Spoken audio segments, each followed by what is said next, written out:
नमस्कार दोस्तों, हमारे YouTube channel one India one voice पर मैं भावेश झा आपका स्वागत करता हूं।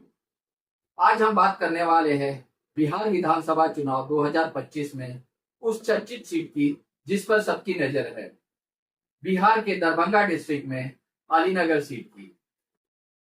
मैथिली ठाकुर वो मशहूर लोक गायिका जो मिथिलांचल की बेटी के नाम से मशहूर है और जानी जाती है, अब राजनीति में कदम रख चुकी है। उन्होंने बीजेपी ज्वाइन की है और अलीनगर सीट से चुनाव लड़ रही है। सवाल यह है कि क्या मैथिली ठाकुर का जादू बीजेपी को जीत दिला पाएगी या ये सीट आरजेडी के किले की तरह मजबूत रहेगी। आइए इसकी पूरी एनालिसिस करते हैं हम। अगर वीडियो पसंद आए तो लाइक करें, शेयर करें और हमारे चैनल को सब्सक्राइब जरूर करें। सबसे पहले जानते हैं मैथिली ठाकुर के बारे में।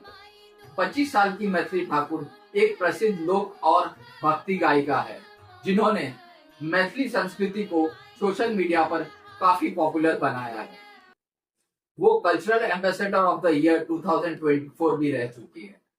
14 अक्टूबर 2025 को उन्होंने पटना में बीजेपी ज्वाइन की और अगले ही दिन बीजेपी की दूसरी लिस्ट में उनका नाम आ गया अलीनगर सीट से कैंडिडेट के तौर पर। मैथिली कहती है, मैं जनसेवा के लिए आई हूँ, बिहार के विकास में योगदान देना चाहती हूँ। बीजेपी की स्ट्रेटेजी साफ है, मिथिलांचल इलाके में युवाओं और सांस्कृतिक वोटर्स को टारगेट करना।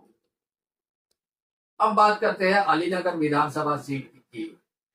ये दरभंगा जिले में आती है जो मिथिलांचल रीजन का हिस्सा है। ये एक जनरल कैटेगरी की सीट होने के बावजूद भी यहाँ जातीय समीकरण काफी कॉम्प्लिकेटेड है।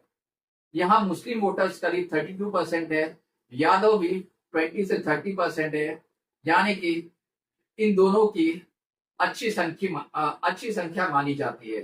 ये दोनों आरजेडी का मजबूत बेस है जिसे एमवाई मतलब मुस्लिम यादव गठजोड़ कहा जाता है। इसके अलावा ब्राह्मण, भूमियार, ईबीसी और अन्य जातियां भी है यहाँ पर। कुल वोटर्स लगभग 3 लाख के आसपास है। चुनाव इतिहास देखे तो अलीनगर आरजेडी का गढ़ माना जाता है। 2015 में आरजेडी के अब्दुल बारी सिद्दीकी जीते थे 48% वोटों के साथ। 2020 में एनडीए की तरफ से वीआईपी के मिश्री लाल यादव ने आरजेडी के विनोद मिश्रा को हराया था, लेकिन मार्जिन बहुत कम था। वीआईपी को 38.6% वोट और आरजेडी को 36.7% वोट मिले थे, यानी मार्जिन 2% से भी कम था। एनडीए ने यादव कैंडिडेट से एमवाई वोट काटा था, लेकिन अब बीजेपी ने मैथिली ठाकुर को उतारा है जो ब्राह्मण फैमिली से बिलोंग करती है और कोई पॉलिटिकल बैकग्राउंड नहीं है उनका। बड़ा सवाल, क्या ये स्ट्रेटेजी काम करेगी? चलिए अब हम बात करते हैं मैथिली ठाकुर के स्ट्रेंथ की। उनका स्ट्रेंथ क्या है? पहला, उनकी पॉपुलैरिटी, सोशल मीडिया पर करोड़ों फॉलोअर्स, युवाओं में क्रेज। बीजेपी उन्हें मिथिला की बेटी के रूप में प्रमोट करना चाहती है जो मिथिलांचल की 40 सीटों पर असर डाल सकती है। पिछले चुनाव में एनडीए ने यहां से 20 सीटें जीती थी और उनका इन सीटों पर दबदबा भी था।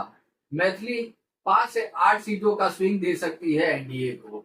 वो कहती है, मैं गांव से बिलोंग करती हूं और लोगों से जुड़ी हुई हूं। बीजेपी की M3 स्ट्रेटेजी यानी मिथिला, म्यूजिक और महिला यहाँ फिट बैठती है। ये तो हमने उनके स्ट्रेंथ के बारे में बताया आपको। अब कमजोरियों के बारे में भी बता देते हैं हम अपने व्यूअर्स को। मैथिली को पॉलिटिक्स का कोई अनुभव नहीं है, वो आउटसाइडर लग सकती है। अलीनगर मुस्लिम यादव वोटर्स डोमिनेट करते हैं जो हमेशा से आरजेडी का गढ़ रहा है, और ऊपर से बीजेपी के पुराने कार्यकर्ताओं में नाराजगी है कि एक सेलिब्रिटी को टिकट दे दिया है। कुछ एनालिस्ट मानते हैं कि सोशल मीडिया की पॉपुलैरिटी ग्राउंड पर वोट्स नहीं दिलाती। जैसे नेहा राठौड़ को कांग्रेस ने टिकट नहीं दिया क्योंकि विनेबिलिटी नहीं थी। अब ये मैथिली के लिए भी चैलेंज बना हुआ है। सबसे बड़ा सवाल, क्या मैथिली बीजेपी को जीत दिला पाएगी? ओपिनियन मिले जुले हुए हैं। कुछ कहते हैं उनकी इमेज घरेलू संस्कारी बेटी की तरह है और वोटर्स को अट्रैक्ट कर सकती है, खासकर महिलाओं और युवा वोटर्स को। लेकिन आरजेडी का कहना है बीजेपी ने यादव वोटर्स को अलग कर दिया, हम जीतेंगे। एनालिस्ट का मानना है कि मार्जिन कम रहेगा, लेकिन आरजेडी का पलड़ा भारी लगता है क्योंकि डेमोग्राफी उनके फेवर में है। मैथिली कहती है, मैं जनसेवा के लिए तैयार हूं, लोग मेरे साथ है। लेकिन रियलिटी चेक करते हैं तो पॉलिटिक्स में इनोसेंसी कभी काम नहीं आया है, चालाकी चाहिए। तो दोस्तों, मैथिली ठाकुर का चुनावी सफर काफी रोमांचक रहेगा, लेकिन अलीनगर का समीकरण बीजेपी के लिए चुनौतीपूर्ण हो सकता है। क्या मैथिली ठाकुर की आवाज वोटर्स के दिल को जीत पाएगी? चुनाव 6 और 11 नवंबर को है, रिजल्ट 14 नवंबर को। आप क्या सोचते हैं? कमेंट बॉक्स में हमें बताइए। वीडियो को लाइक करें, शेयर करें और हमारे चैनल को सब्सक्राइब करें ताकि बिहार चुनाव की हर अपडेट आपको मिलती रहे। अब मैं भावेश शाह आपसे आज्ञा लेता हूँ। बहुत बहुत धन्यवाद आपका।